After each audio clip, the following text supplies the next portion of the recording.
Today is Monday, May 23rd, 2005. This is Stan Moretsky, and I have the pleasure today of interviewing Jack A. Robinson. First, Mr. Robinson, I need to have you approve on camera this taping and to remind you that it will be available for approved viewing by the Jewish Community Archives as part of our Oral History project. Is that okay with you? I'm delighted to do that. Okay. It is approved. Thank you. Our videographer is Lauren Sherman, and I'd like to start now. Jack Robinson is a well-known and respected member of the Jewish community and of the general community in Detroit, where he's also very active. Jack, let's start right at the beginning. Where were you born, and what are some of your very first memories? I was born in Detroit, Women's Hospital, 1930, February 26th, and have lived in Detroit all of my life, with the exception of 2 years which I spent in the Army. That was just when the Korean War was drawing to a close. Born near a place that I lived, born at Women's Hospital. I lived at the time on Medbury and St. Antoine, and we lived there for about a year and a half, then moved to Tuxedo and LaSalle, and then my dad passed away 2 years later after I was born, and we moved to Sturtevant between Lawton and Wildermere. They're called duplexes today. In those days, it was called a two-flat, and we lived downstairs. I remember the Jewish expression was we had someone living upstairs, and they were called the upstairsika, and we lived downstairs, so we were the downstairsika. I've never heard that expression. Yes, there are a lot of expressions that came up in my life that are Jewish expressions. Having moved in with our grandparents on Sturtevant was myself, my mother, my brother Irwin, who's 7 years my senior, and my sister Frances, who's 6 years my senior. Both of them are still alive. Frances moved to Washington in 1952. My brother Irwin still lives in Detroit, just as I do. I say Detroit, it's Metropolitan Detroit. Over the years, moving from the Linwood-Dexter area, after I was drafted, we moved to Dexter and Collingwood into an apartment at that time. I got married also in 1952. Then we moved to Oak Park. Then the next exodus was to Southfield, and then fortunately our company moved further north, and at that time I decided perhaps we should move further north, and since 1978 I've been living in Bloomfield Hills, Michigan, and enjoying it very much, I might say. A dream, yeah. A great dream to live on a lake and in an area such as that. So it's been exciting. But the olden days on Linwood, Dexter, Sturtevant, where within about a half-mile radius, I pretty much had all of the kids that went to McCullough with me, that went to Durfee, and that went to Central. And along the way, sometimes I see some of them. We can remember the old songs that we had there at McCullough, Durfee, You or Central. mentioned on the phone that you knew the McCullough song, which absolutely intrigued me because I followed in your footsteps with McCullough, Durfee, Central, and I'm an old Dexter boy. I even, as I told you, I even named my company after my elementary school. And to hear and you mentioned a few of the words on the phone. If you got a second, I'd love to hear some more of that. Well, McCullough song. I've never been much of a singer, but as I recall That's the all words, sort of the tune, in the mornings at McCullough, the brightest sun appears. In the mornings at McCullough, the greater years. And it goes on from there with a lot more words. I need to find out more about that and perhaps use that. Central High, our hearts are singing, our hearts are ringing as we sing to thee today. And that went on quite nice. Good memories. Yeah. A lot of them. Yeah. I was quite a few years later, but still followed in those footsteps. You mentioned in some of the articles about the shul on Linwood. Which shul was that you That was Congregation B'nai Israel. And it was on Linwood and Buena Vista in a storefront. It had moved from Mullet Street, which is down near the Hastings-Medbury area where I was born, and it was called the Old Mullet Street Shul. From there, later on, it moved to around 10 Mile near Greenfield, and then sort of disappeared. It seemed to have lost its attendees. The old-timers died out. It was an Orthodox type of synagogue. I had my bar mitzvah there. And I used to go to shul a lot more often than I do today, having been brought up with our grandparents that were born in what we call the old country, Lechovich, which at times was Russian, at times it was Polish, at times it was German. It depended upon who came through and who won that particular war or skirmish or whatever at the time. That neighborhood was quite unusual. But it certainly did bring about a lot of appreciation of what it was and how fortunate we were to be living in America. And of course, our grandparents instilled that in us. As I said, I live with our grandparents. My mother, who was also born in Lechovich, she came here in 1919. She was supposed to, she and her four siblings, 2 sisters and 2 brothers, were supposed to have come with my grandfather in 1912. He came here to the Gildan and Medina to pick the gold off the streets, and got involved with the push cart and picking up junk in the alleys. There wasn't as much gold as he thought, so he wasn't able to bring them over right away. The war broke out in 1914, ran through 1918. By then, he had enough to send for them, and they were able to buy steerage and come over. The reason I know it's steerage is I went to Ellis Island about 8 years ago to look up just where they landed and how they landed. At the time I didn't know. A couple years later I could look on the internet and certainly do the same sorts of research, but I did find out the specific boat they came over and the type of transportation that they had on that boat. That's something that they used to post at Ellis Island on the records. So they came over in steerage, and he worked hard, was able to bring the rest of the family over, and the rest, the United States went through a lot of problems, but we in the Jewish community have made progress, and I've been fortunate to be part of that progress that's been made over those years. Well, tell me about growing up over there. Who were your friends and your mentors, and were you involved in high school in some of the Jewish groups, or? Well, growing up, there were difficult times there, but I did not know they were difficult times. We lived in a house with the family that I had, my immediate family, which consisted of the 4 of us, and then my grandmother and grandfather, that's 6, and I had 2 single uncles, that's 8 of us. There were 3 bedrooms, and just to make things a little better for themselves, they had a boarder. So it was a little tight in that house, but I didn't realize that. I thought it was great. And eventually, my grandmother died. 2 years later, my grandfather died. My uncle got married. The other uncle went off to the war in 1941. And shortly after that, in 1943, my brother went off to the war. So the house sort of became empty with my mother, my sister, myself, and we brought in some more boarders to help pay the rent and everything else.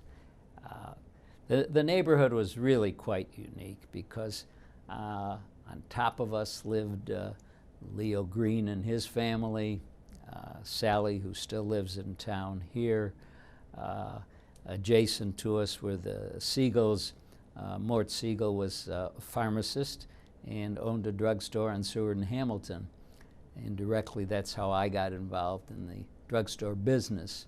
I started working for a gentleman by the name of Nate Sossin, who ran Sossin Sodas on Richton and Dexter. And at 20, my old street. Yeah, it was quite a neighborhood. A lot of apartments, a lot of people all around us. But working for Sossin Sodas, I was able to learn how to become a soda jerk, and I guess with that, I had credentials to go to work for Mort Siegel on Seward and Hamilton, my neighbor.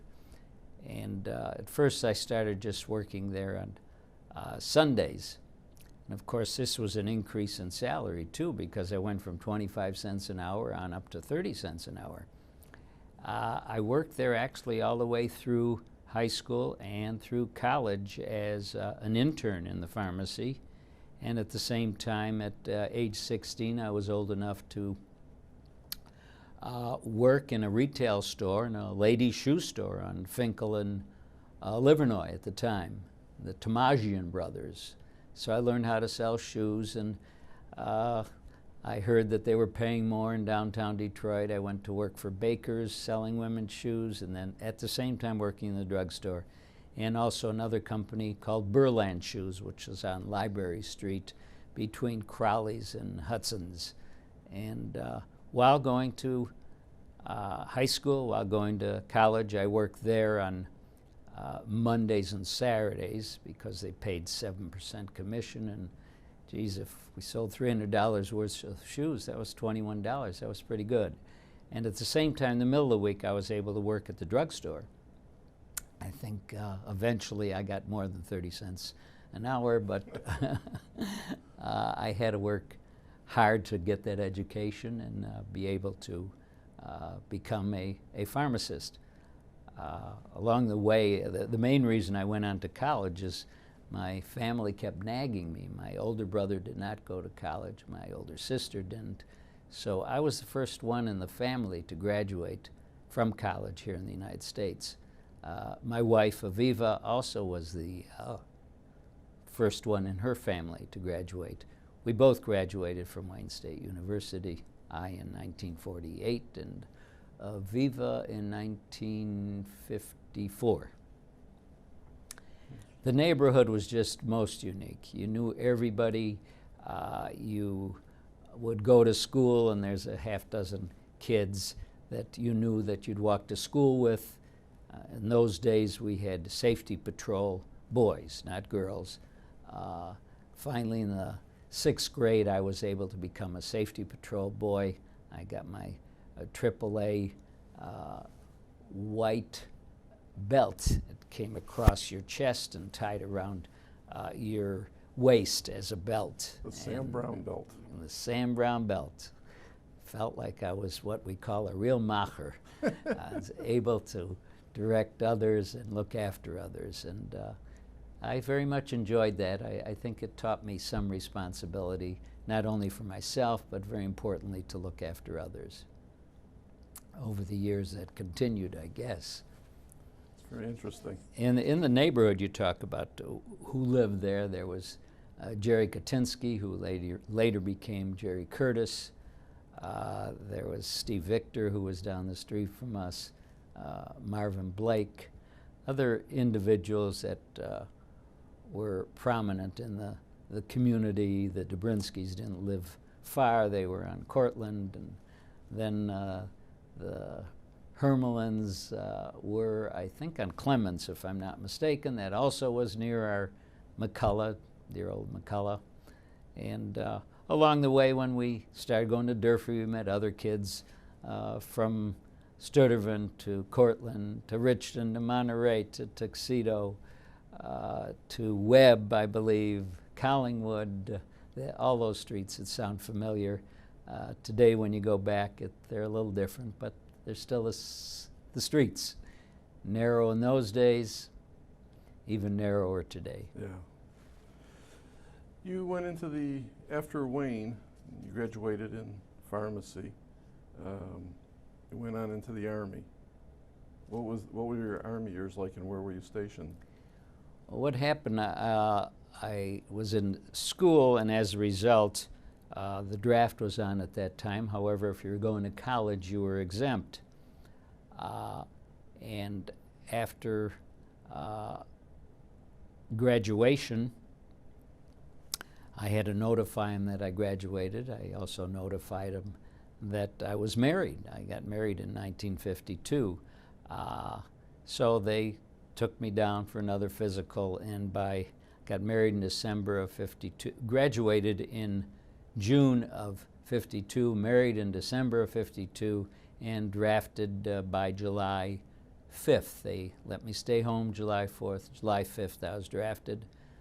The Koreans heard about that, and the war ended in August of that year. Yeah. Spent a lot of time in Fitzsimmons Army Hospital in Denver, Camp Pickett, Virginia, and it was an interesting stay in the Army. I did not have to worry about combat during those years. Mm-hmm. And of course, being a pharmacist, they had a lot of pharmacists, so they turned me into a medical lab technician. After that, they gave me a title of immunization officer, where I gave shots. I was not an officer. I ended up being a corporal when I finally got out. So you had it relatively easy in the Army. Yes, compared to the thought of many had then, and even today, if you're in the services, that there's a place where you have to go to fight. I was fortunate that I spent a lot of time stateside, as they say. Never did go overseas with the service. One of the things that I read about you was that you were involved with photography in high school or something? Yes, I was the vice president of the photography club at Central High School. And before that, I had had a desire and a big urge to become a photographer. I had the square Brownie camera, and then I graduated to the next type, and before long I'd saved enough so that I was able to buy a speed graphic, a 3 1/4, 4 1/4 speed graphic with the flash bulb, big flash bulbs on top like Yep. we use now to light a room.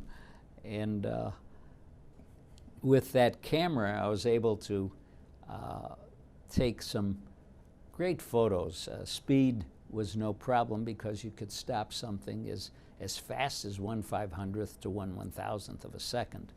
And I applied for the position of staff photographer for the Central student at Central High School, and they accepted me, and for the last 2 years of high school I was the photographer. So I enjoyed going to the games. I guess I wasn't much of an athlete, but I was able to take pictures of the basketball team and the football team and the games and baseball.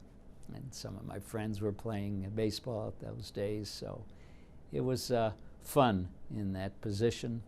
Central High School also gave me an opportunity to look towards being a leader in some areas. I was on I believe the reigning student council at the time, and enjoyed a few years there, and basically was excited about what was going on.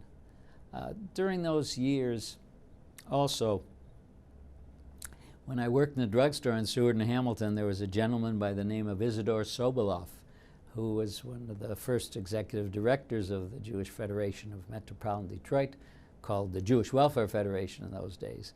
And he would come in every Sunday morning. I would reserve a New York Times for him.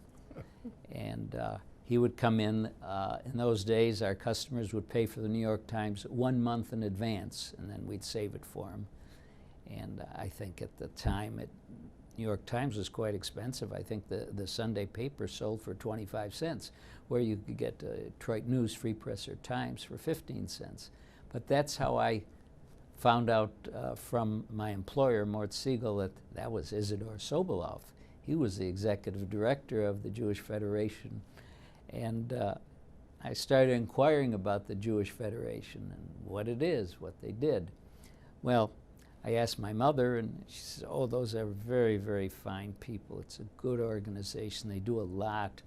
especially for poor Jews in Detroit and people that can't get the help and the type of care that they need.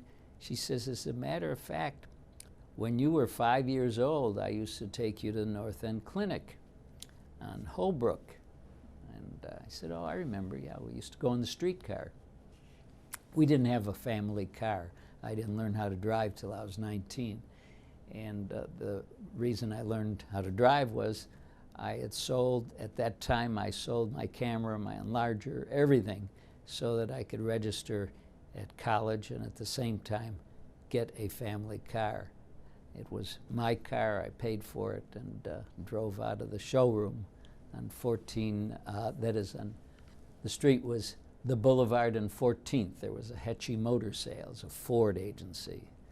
I got a 1949 Ford, I remember. It had an 8-ball in the front, which I proceeded to bang up a couple times, unfortunately. But the car was very helpful. But in the community at that time, after I had met Mr. Sobolov, and I asked my mother what's the community's about, she told me, well, it's a very important organization. They help people. And she said, as a matter of fact, there's one man there who's very active. He came from Lechovich. His parents came from Lechovich. I said, oh, who is that? She said, oh, that's Max Fisher. And his parents used to live in the same small city that I came from, said my mother. And I said, oh, who else came from there? And she said, oh, there's a fella by the name of Levy, Ed Levy. Big fella. He came from there too. I said, oh, that's very interesting. And then she would point out other people like Julius Greenberg, who was a physician, or Lloyd Paul, and how their families came from there as well. And she said, maybe one day you can be active and do something in the community. She said, but first you've got to get your education and you've got to move ahead. And, you know, whenever you do something, if you can, if you make a good living, then you can give some money away too. And of course, from, I guess, as far back as I can remember, we had the blue pushka at home, the Jewish National Fund pushka, and that was always very important. At the same time, she was prodding me to get involved in the community. She said, do you know that your grandfather donated to the Allied Jewish campaign? I said, no. So I recall questioning how I would find out how much he donated. And by then I was quite familiar with Sal Drachler, and I asked Sal, we were printing blue books in those days, and this was probably about 1965 or 1970. And I said, Sal, do you have a record of my grandfather and what his giving was? So he dug up something from the 30s, and about 1936 or 37, my grandfather donated $5. And they had so many other people that were listed there at the time, as so most of them were larger donors, or the biggest, the bulk of them were in the $5 range. $3 range, $10 range. And that was quite interesting.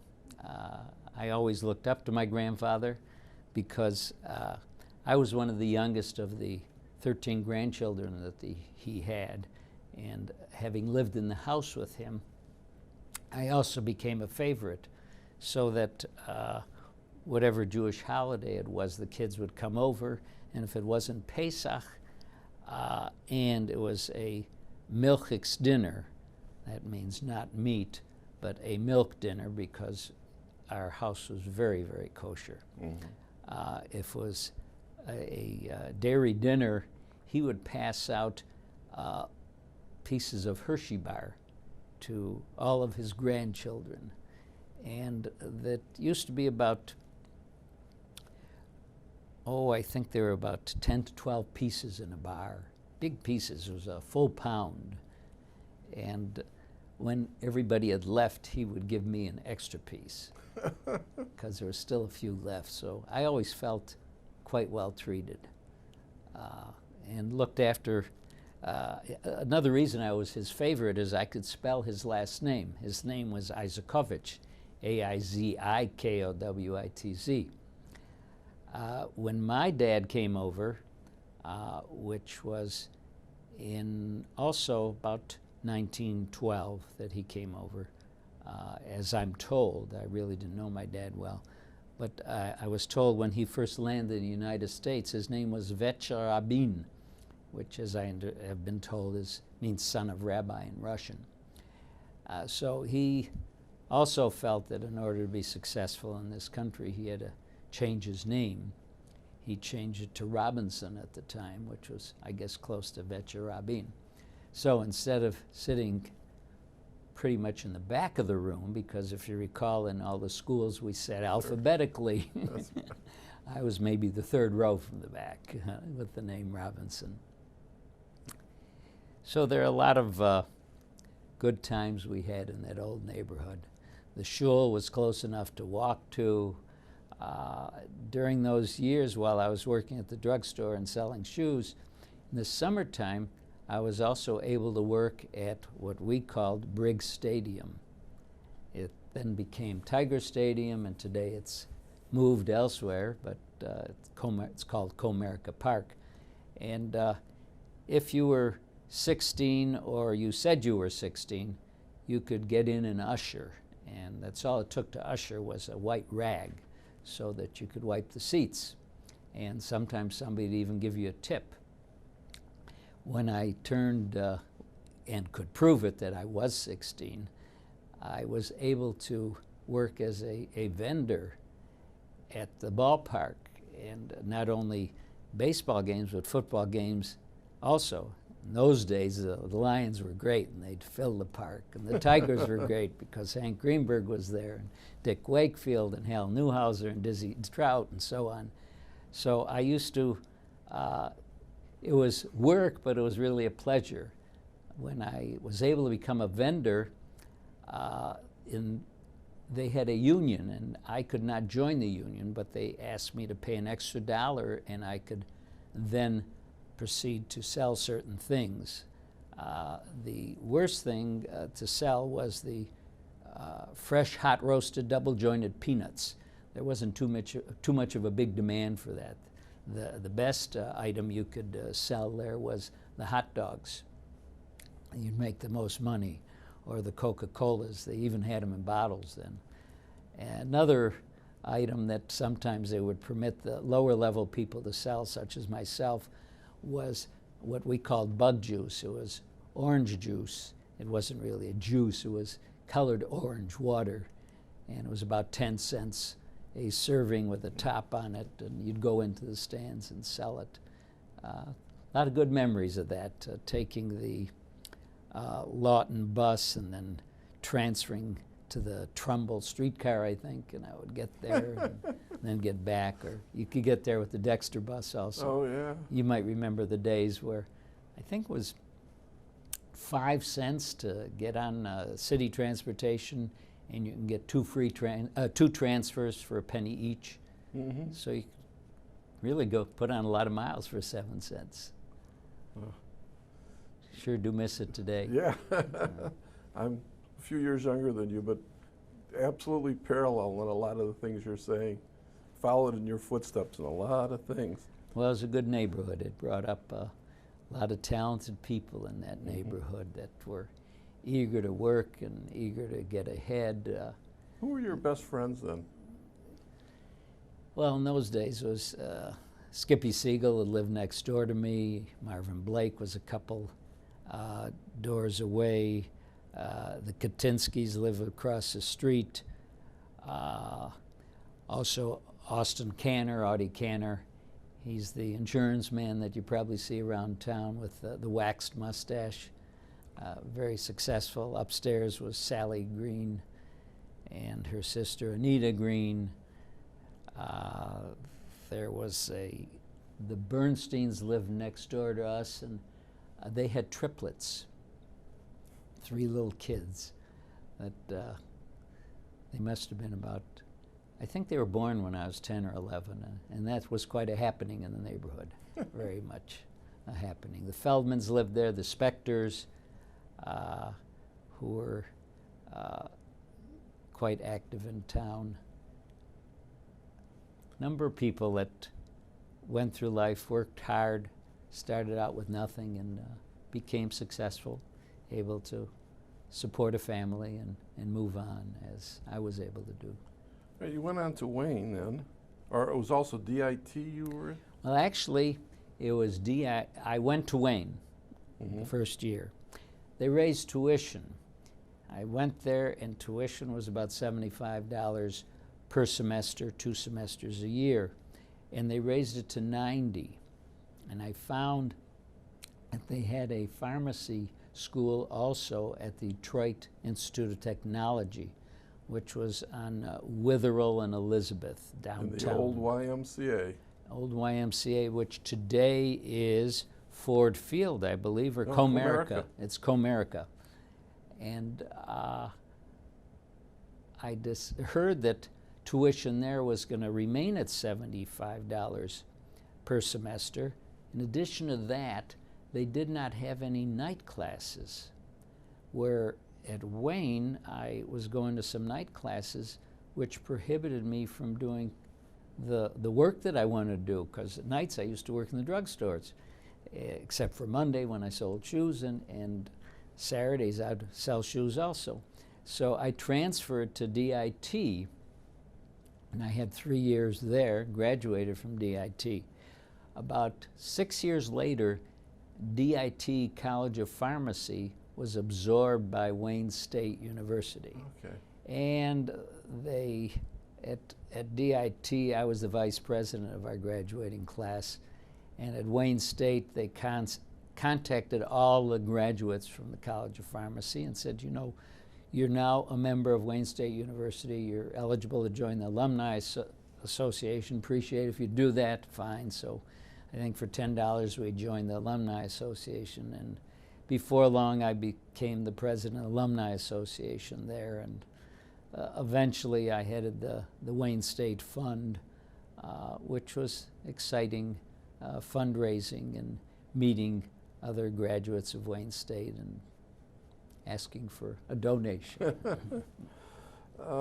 which I'm happy to say. I just heard that Alan E. Schwartz, who also was a mentor of mine, I mentioned Max Fisher, Sam Frankel was a mentor and continues to be today. I still visit with him periodically,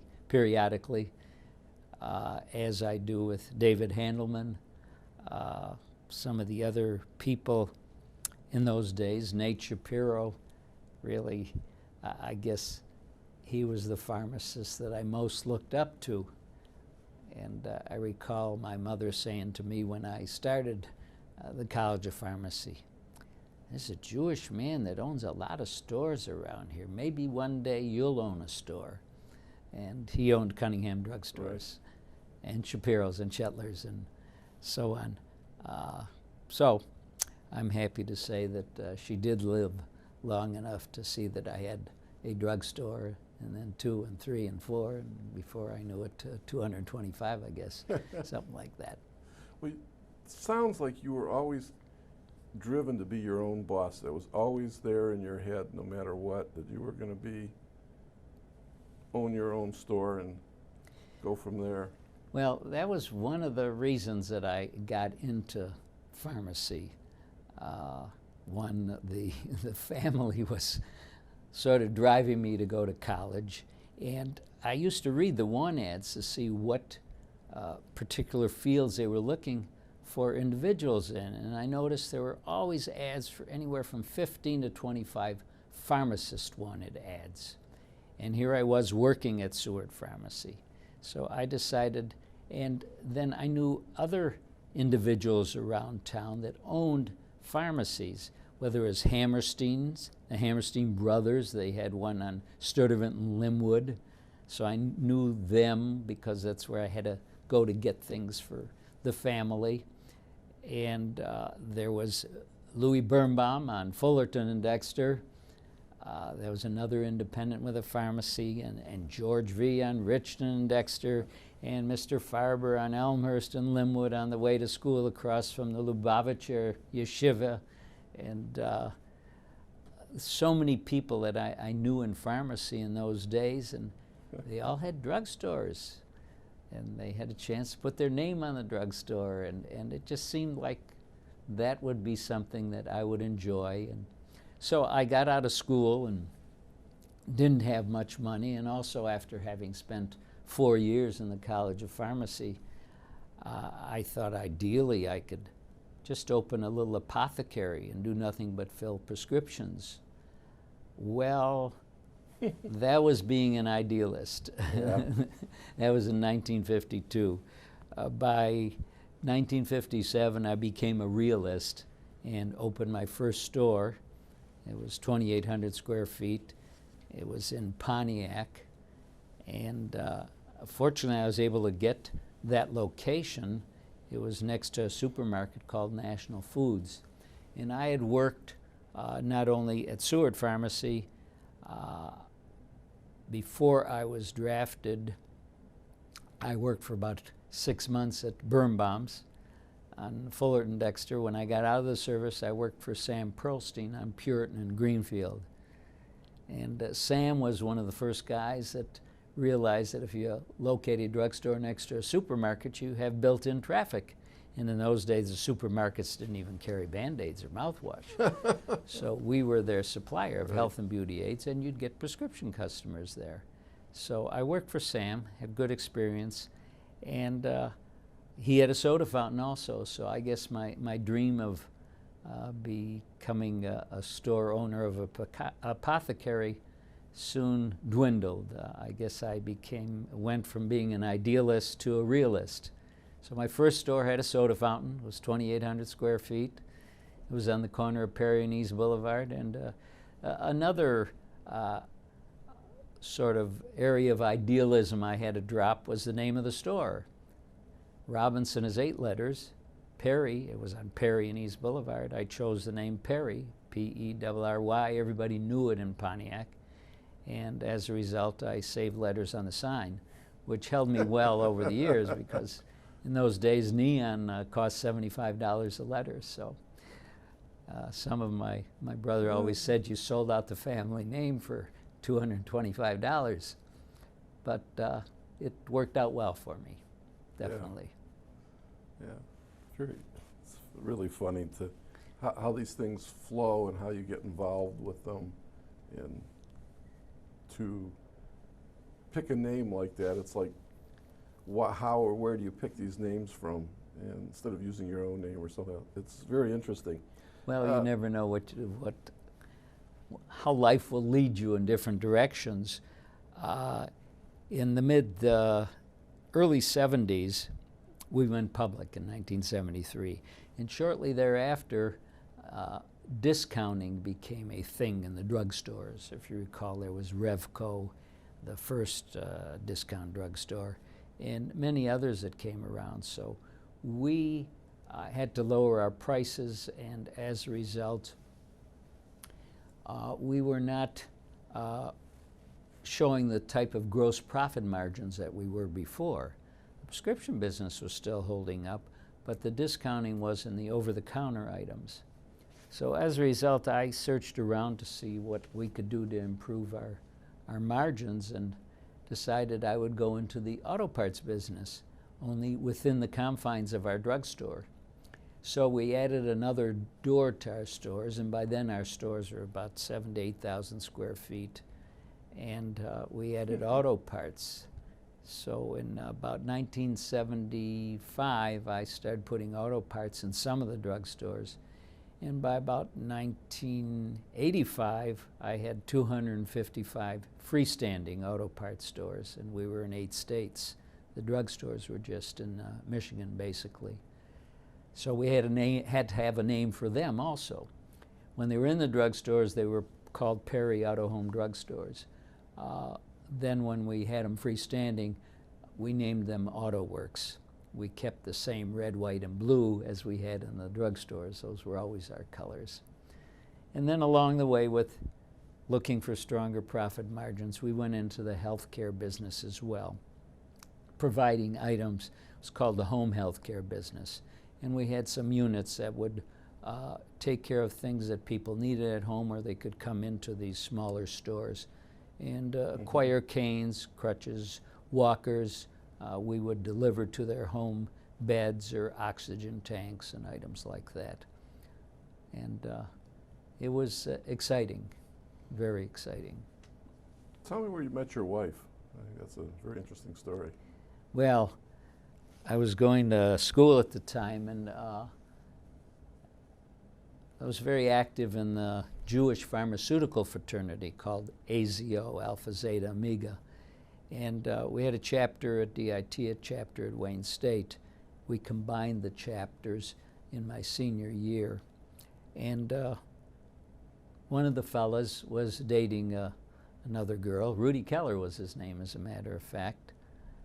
And Rudy suggested that we were working so much we rarely went out.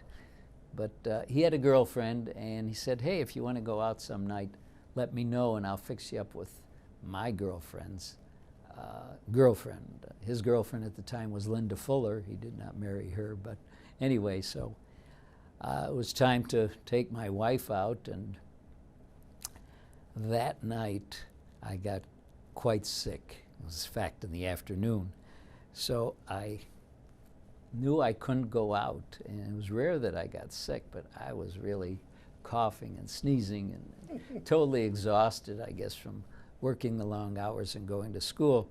So I called a friend of mine, a fraternity brother, Jewish fraternity brother, and asked him if he would substitute for me, that Rudy had a real hot date that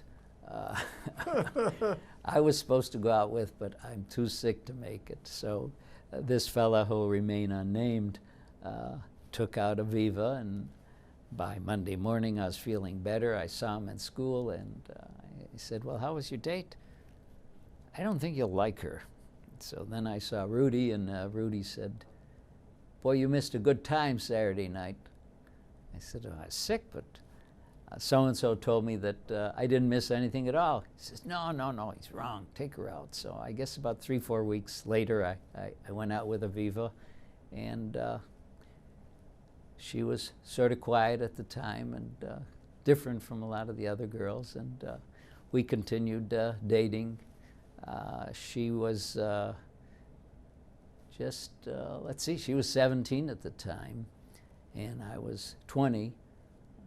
She graduated from high school and went to University of Michigan. And she was there for 1 year, and we became engaged. And we were married in December of '52. So it was pretty much 2 years that we had been dating. Mm-hmm. That's what you did in those days. We dated. And got married after 2 years, and about 7 months later went into the Army. So you don't want to tell us who the friend was who took her out that one night? No, I won't give you his name. But Rudy Keller was the, as we say in Yiddish, the shotgun in this situation. He was the one that introduced us. And this year we will have been married 53 years, this December. So I guess it was the right move. Yes, certainly sounds like it. Fortunately, we've had 3 daughters, sons-in-laws, 3 sons-in-laws, and 6 grandchildren. One of your daughters, I read, was a doctor? Yes, Beth Swartz is a pediatrician. She practices here in the Detroit area for Ford Hospital. And then I have 2 daughters that live in Colorado. Over the years, we became skiers. As a youngster, didn't know anything about skiing, but at age 37, we took a trip out to Boyne Mountain, and the family did. We left on a Friday, came back on a Sunday night. It was exciting, so we decided we'd try again. And then a friend of ours, Dr. Arthur Schufro and his wife, Norma Jean, suggested that we go with them on a trip to Aspen. So we went out there. We didn't know what was going to be involved, but these were huge mountains. But we, that was in 1968. We got in a class and learned how to ski, and before long, a good friend of ours invited us to stay at his place. A fellow by the name of Don Resnick was Resnick Electric. It turned out he was a landlord of mine at store number 2 and invited us to stay at his apartment north of Nell in Aspen. And by 1973, we bought a condominium there. And by 1983, our kids were married and decided that we needed a house. We traded the condominium into a deposit on a home, and we've had a home there ever since. Skiing maybe 20 days a year, something like that. And this year we will spend 1 month in Aspen in the summertime. It's a very relaxing nice, place. But the Jewish community there is just beginning to grow. We have the first Chabad, a Lubavitcher rabbi is settled in town, a skiing rabbi at that. So, and of course, we've tried to be close to the Jewish community here and there. And as you know, it's been very fortunate for us that we have been here, meeting so many people and being able to participate in the community over the years. What was the first Jewish organization you got involved with after, well, when you started your career, let's say? Well, actually the first one was Habonim, and they had a meeting place on Linwood and Grand. It was above a fish store, I believe.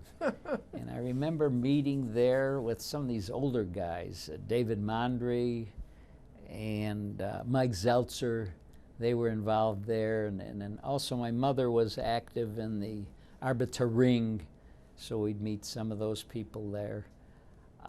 But from a Federation viewpoint, I think I got involved because in 1949, the Alpha Zeta Omega, the Jewish fraternity, was asked to have all of their members solicited for the Allied Jewish Campaign, as we called it in those days. And I was solicited, and I thought I was, very fortunate going to college, being a first-year college student, and being employed, had a few dollars. So I asked, what do you think's right? I said, what are the other boys giving? And they said, well, we can't tell you, but what can you afford to give? I said, well, do I have to pay it once? And they said, no, whatever you can give. So I pledged $3. Well, I found out that I was the largest donor at the time for the college students from AZO. So the next year, a fellow by the name of Max Millman. Max Millman and Harold Elias owned a chain called Max Drugs. And Max came up to me, came down to school and said, you know that Allied Jewish Campaign you contributed to, we would like you to head it on campus next year because we're getting older and we need some younger people. I said, well, what does that involve? He says, well, you just pass out these cards like you signed and ask your fellow AZO brethren if they will contribute. I said, okay, but tell me more about the Allied Jewish Campaign. I said, I only know what my mother told me about the North End Clinic and that they have a Jewish community center. And I said, I know, I've been to the center, and that they have other things. They also have a camp that was called Fresh Air Camp in those days, and eventually Camp Tamarack. So I told Max I would accept it, and there was another guy by the name of David Dunsky, who had a drugstore in Pontiac, and it turns out that he was the chairman of the pharmacy group. So I would report to David. And that's how I got involved. It was in 1949. And then over the years, I got more familiar with the organization, working with Bill Avrunen and working with Sal Drockler.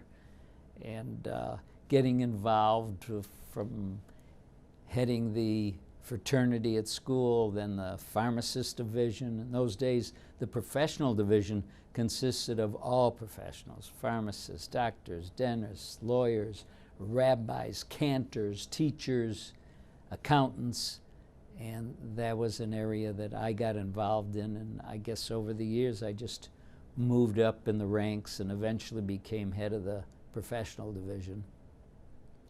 And from there, sort of followed in the footsteps of guys like Sam Frankel and Alan Schwartz, Bill Berman, David Handelman. I knew David Handelman from the drugstore business. Another fellow from the drugstore business was Maury Carble, who ran National Wholesale Drug Company, and they were suppliers to all of the stores. And knowing these people that I first met through the working with the Allied Jewish Campaign, as we used to call it, they became good references when I had to get my first store, and the landlord wanted to know, well, how are you going to pay the rent? And I said, I don't know, I guess I'm going to work hard, and the rent then was something like $1,000, and you needed somebody to co-sign the lease for you. And I said, well, tell me what the lease is about. I didn't even know that much about it. And he pointed it out, and I said, well, why don't I talk to my father-in-law, and maybe he'll co-sign it. So Abe Friedman did co-sign the lease, and I was able to rent this store from some people that were active in the Jewish community at that time. Harry Davidson of Linwood Pipe and Supply, and Harry Sheffman. And the two old-timers, I was 27 at that time, and they were probably about 65 to 75, about my age now, and they would come and visit me once a month. Well, Jack, how you doing? You gonna pay next month's rent? Yes, yes. I opened in July, and frankly, in December, I called them and I said, I'd like to not pay rent this month. Why, what's wrong? I said, well, I need to put in merchandise for Christmas. I want to sell something other than just the health and beauty aids and prescriptions. I hear that you can do well selling other items. And if I don't pay you, I can buy them and make a profit. Oh, okay, it sounds as though you're a good merchant. We'll let you do that. But remember, you got to pay us double in January. Well, sure enough, it worked out, and I got excited about merchandising a drugstore. That store was 2,800 square feet, but before long, that was in '57, I thought if I could fill 75 prescriptions a day, I'd be doing quite well. After the first year, I was doing that, and frankly, I got a little bored. So I found another store in town that was in bankruptcy, and were able to acquire him. In those days, I put in a soda fountain. He didn't have one, so I did. And of course, as you know, soda fountains sort of dropped out of the picture by about 1965. I had 4 stores by then, and we removed all soda fountains and devoted it to other type of merchandise. But I was very fortunate that there were people in the community that acted as mentors, and it was a very exciting community. It's even more exciting today.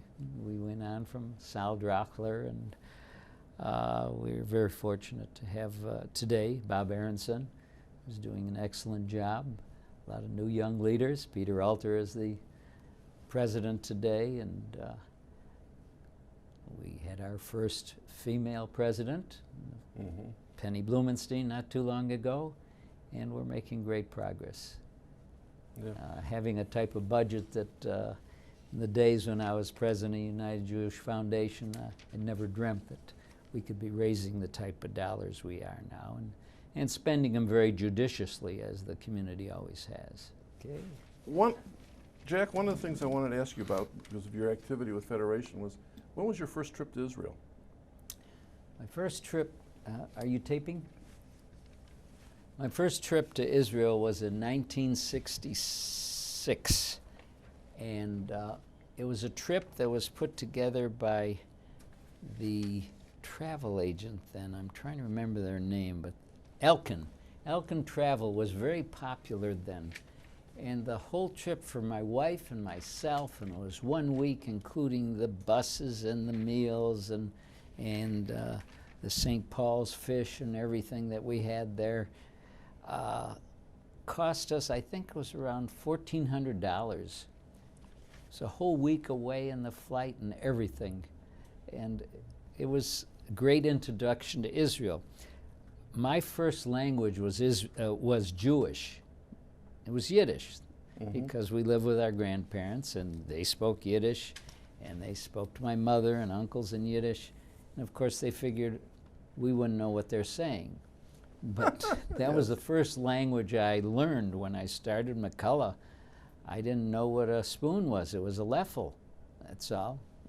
And a knife was a messer. And I just did not have a full grasp of the English language.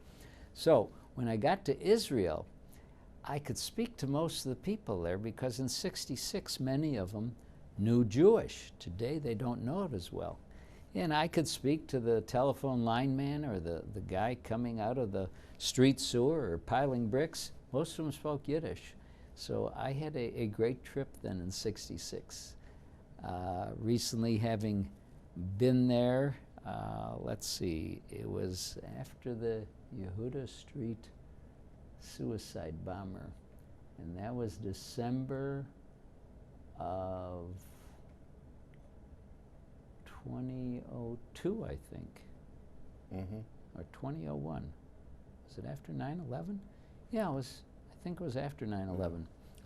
Anyway, they don't speak Yiddish there as much anymore. But the first trip was in '66. I went back there after the Six-Day War, which was June 6, 1967. It was after the Six-Day War and after the riots here, so it was towards the end of the year. Then went back again in '68. We were there in about '72. Then there was the Yom Kippur War in '73. We went there afterwards in '74. I remember going to the Bar Lev line, which is along the Suez Canal. It was named after General Bar Lev, and they flew us there from Tel Aviv. It was quite an interesting flight. And then we, in those days, they took us up to the area between Israel and Syria, in the Golan Heights. That was another trip that we took. And there were a few more in between. I'll never forget the 1984 trip. That was very, very moving, because I remember going to Israel where things were so lively. And I was chairman of the Allied Jewish Campaign that year and led a group that was combined with another group from throughout the country. We were all, the leaders of the groups were all chair people of the campaign. And it was quite a difference from leaving Israel, where things were glowing and beaming and the country was flourishing and it was so exciting and nothing but the future ahead of us, and going to Poland, or just getting into the airport in Warsaw, and maybe 1 out of 6 fluorescent bulbs were burning. The rest in this communist country were not lit. The bulbs were there, but they were burned out. And from there we flew to Krakow, and I remember being on a plane, and we weren't permitted to stand up on the plane or leave our seats. We were told, you will sit, and that's it. And they had the communist army officers, there were about 3 of them covering the different lengths of the plane, and they were patrolling with their rifles at hand, and we just could not get up. There were a lot of hijackings going on at that time. We flew from Warsaw to Krakow, and you got there, and of course it was Bergen-Belsen, Auschwitz, and they're going from this great uplifting feeling in Israel, and such a dramatic difference to the death place of so many of our brethren. Did you visit any of the villages that your family came from? I visited Vyshkov, which is outside of Warsaw, and that's where Aviva's family came from. Her dad and mother came from there. Her dad came to this country after trying to stay out of the army. He and a fellow by the name of Max Brose and another fellow by the name of Mondry, David Mondry's father, all came from Vyshkov. When they used to have, of course, the Vyshkover Aid Society, just like our family came from Lechovich, and we had the Lechovitcher Aid Society, and we used to meet at the Jericho Temple on Claremont between Linwood and Lawton. It was on the south side. I remember taking a streetcar there all the time. So I visited Vyshkov, and when I met my wife, at one time I went to the Vyshkover Aid Society meeting, and they were all Jews. They were all short, and they were the smartest Jews I've ever met. Just short and smart. And of course, the Mondrys became very successful. The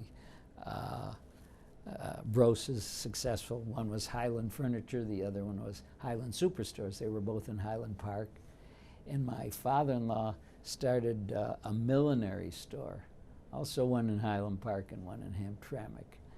And they were very ambitious, energetic people from Vyshkov and from Lechovich also.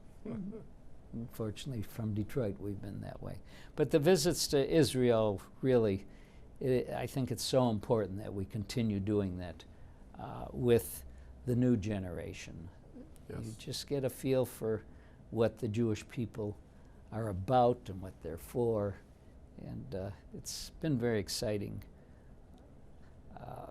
just meeting people and working for a cause and trying to stay together under all of the tough situations that we as a people have faced throughout the years. Well, I loved your line in one of your speeches about the elephant, how different groups see the elephant. Yes. You might want to. About the British, and the question was asked from a group of three. The gentleman from Great Britain said, well, when I think of an elephant, I think of hunting. And then they asked the Indian fella, what do you think of when you think of an elephant? And he said, well, I think of an elephant as one that can do a lot of work for us. And then the third one they asked, German and the Frenchman. I forget what their response was. The Frenchman, you make love to it or something, and the Jews. I'll dig it up before the end of the tape. The Jewish response was, when I think of an elephant, I wonder whether he is Jewish. Yeah. I think there was something like that. Yeah, I'll have to dig it up for you. One of the other. Or if he's an elephant, we must solicit him. Yeah. You've also been involved in many non-Jewish groups. Detroit Institute of Arts, the Detroit Symphony Orchestra. Symphony Orchestra Hall. You were involved with the saving of our Orchestra Hall. Yes. Well, I think it stemmed from the Jewish organizations. Being active in the community, you become known. And certainly my first loyalty was to the Jewish Federation of Metropolitan Detroit and the Fresh Air Society and the Jewish Community Center. And at one time I was active with the Jewish Family Service and Jewish Vocational Service. I was not active there, but all of our agencies, especially the Old Folks Home, and I became one of the original founding members of Jewish Federation Apartments with Sam Heckman and Joe Jacquier. And at the time, I was also on the board of, I had mentioned the Jewish Family Service, and Edith Jacquier was the president there. So I was very much involved there. We went public, and as chairman of a public company, the rest of the non-Jewish community looks to see if they can get you and your organization active. It was also a time when suddenly the Detroit Institute of Arts, where my wife is on the board, the Detroit Symphony Orchestra, decided that they would have some Jewish members on the board. Now, the first Jews to break through there were Max Fisher at the DIA and the DSO, Alan E. Schwartz at the DIA and the DSO, and also Al Taubman at the DIA. And then they were looking for other people in the corporate world. I had a very fine gentleman who headed the Detroit Edison, Walter McCarthy, who was the chairman of the Detroit Symphony Orchestra. He asked if I would join the board, which I did.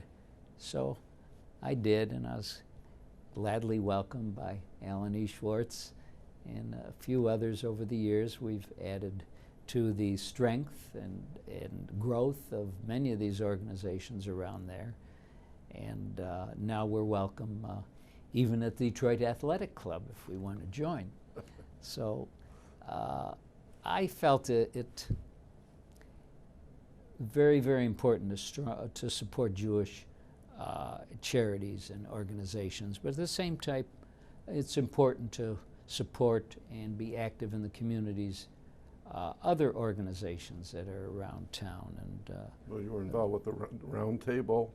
Yeah, the National Conference of Christians and Jews, Greater Detroit Area Interfaith Roundtable, which today they changed to the National Conference of Community and Justice, because we started adding Muslims and Hindus and other religions to it. Originally it was organized in 1929 to eliminate a lot of the bigotry and bias that was going very strong with the Christian community, usually against the Jews. Mm-hmm.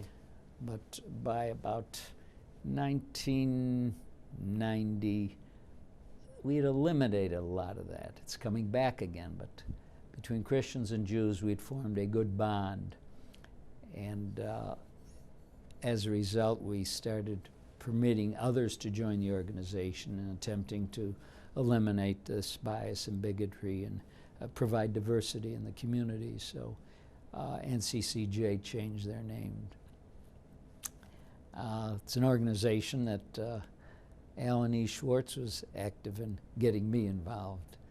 At the time, they were set up with a Jewish chairman, who was Alan E. Schwartz, Protestant chairman, who was Chick Fisher of National Bank of Detroit, and a Catholic chairman, who was Walter McCarthy of the Detroit Edison. So there came a time when Alan E. wanted to retire, and he asked if I would not take over the chairmanship, which I did. And following me was Alan May, who's still quite active there. And most recently, Steve Strom of the Handelman Company has taken over the Jewish seat or chair, as you might say. So, but I've always felt, and I've mentioned it before, Winston Churchill stated that you make a living by what you get. You make a life by what you give. And I felt that it sums it up very much so. We've had a lot of our Jewish sages say different things in the way of supporting tzedakah, charity. But I think my hero in that one statement was Winston Churchill, and I used it quite frequently when I was chairman of the Allied Jewish Campaign. Well, as you said, there were always three big parts of your life: the synagogue, the community, and tzedakah. Yes. And you said that in several of your speeches. Well, with the synagogue, it's the faith. It's really faith, hope, and charity. So we have the synagogue, we have our family or community, which is the hope, and tzedakah is the charity. And I've always recognized that all three have been very important to me. One of the other things I read, that your whole family gathers at Thanksgiving time to make your decisions about charities for the year, or your donations for the year. I thought that was very interesting that you involve your whole family and they each take their part of it, and you plan it together? Well, we set up a Jack and Aviva Robinson Family Support Foundation, which is overseen by the United Jewish Foundation. So it's a fund that we've endowed, and there's a certain amount of the corpus that must remain there, and then the earnings, hopefully, in many of the years there have been some good earnings, we've been able to distribute that.